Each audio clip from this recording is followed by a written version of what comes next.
Pemirsa, bagi sebagian orang mewawancarai sejumlah tokoh nasional memang mempunyai tantangan tersendiri. Namun seperti apa ya jika seorang siswi sekolah dasar kelas 5 mewawancarai Gubernur DKI Jakarta Anies Baswedan? Nah, topiknya pun seputar permasalahan pendidikan yang ada di Jakarta. Kita lihat liputan reporter TV One Gina Vita dan juga juru kamera Junaidi Saifuddin. Berada di Balai Kota Jakarta, saya sudah mendapatkan izin nih untuk masuk ke ruangan kerja dari Gubernur DKI Jakarta Anies Baswedan. Saya ingin tahu nih kira-kira kegiatan Pak Anies hari ini apa ya? Langsung kita akan coba masuk nih, ya kan? Nah ini adalah ruangan dari Gubernur DKI Jakarta Anies Baswedan. Dan kalau kita lihat ke sini pemirsa, mungkin kameramen bisa memperlihatkan saat ini Pak Gubernur DKI Jakarta Anies Baswedan nampaknya sedang menemui salah seorang siswa SD. Nah ini Pak Anies nih. Pak Anies, saya ganggu dulu nih Pak. Lagi asik ngobrol kayak ini Pak. Baru terima nih Naima, seorang siswa kelas 5 SD. Dia mengirimkan teks ke saya, ingin wawancara, WA.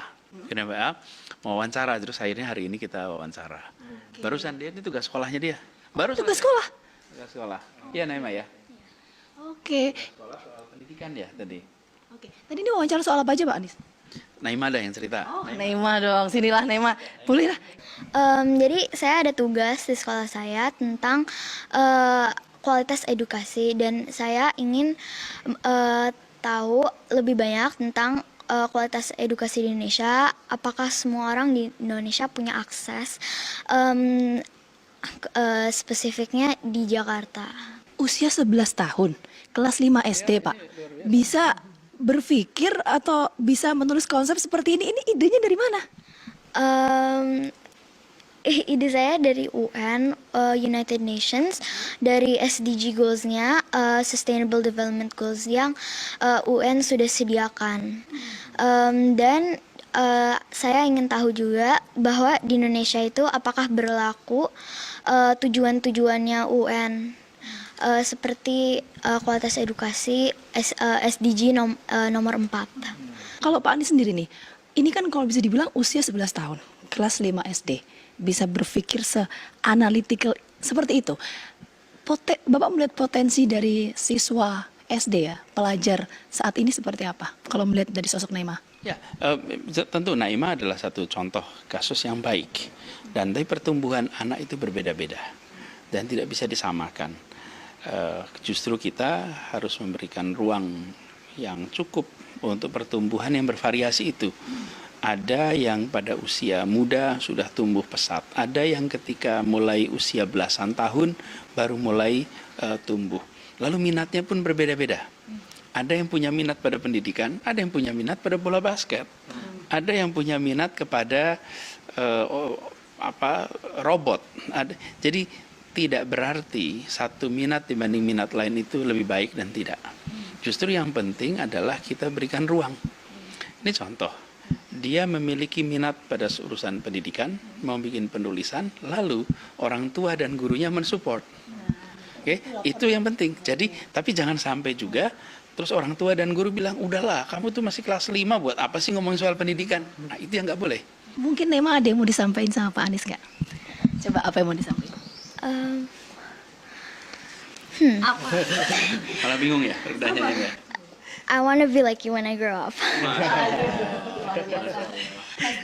Harapan kita bersama Pak ya, semoga semakin banyak bibit-bibit seperti Naima kita harapkan dan perkembangan pendidikan khususnya di Provinsi DKI Jakarta ini bisa meningkat. Dan ini menjadi harapan kita bersama. Terima kasih.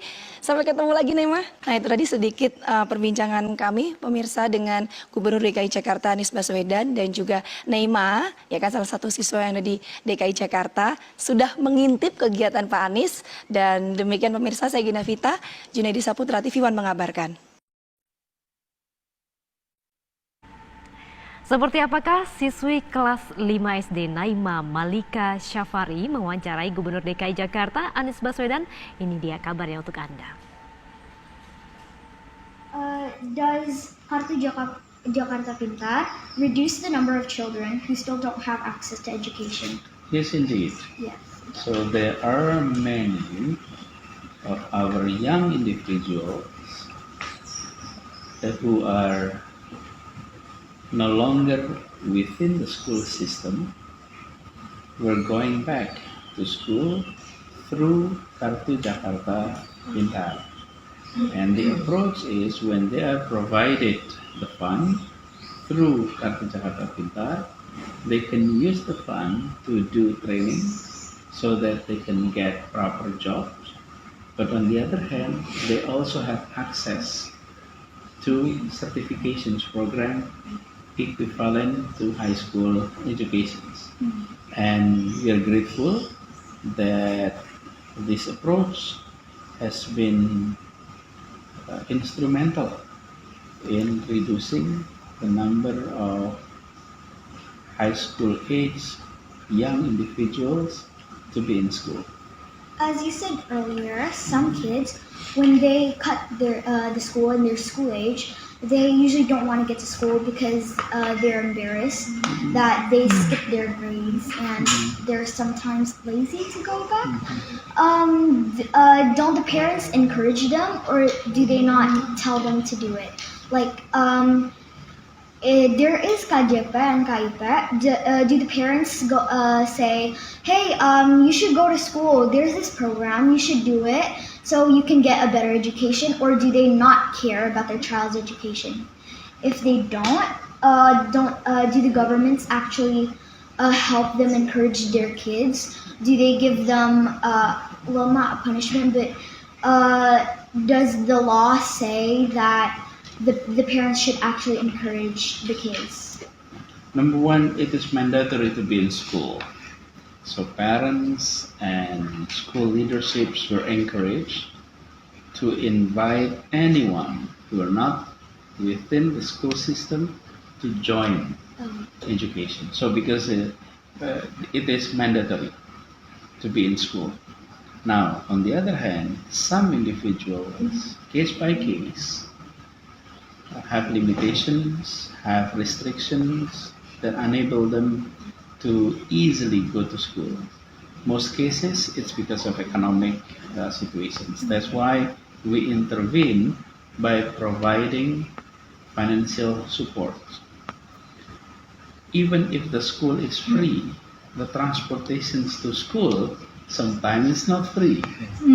The meal for them sometimes it's not free. Expensive. And then we're talking about the uniform, the books, Yeah. all Costly. supporting equipments were often cost quite some to many of them.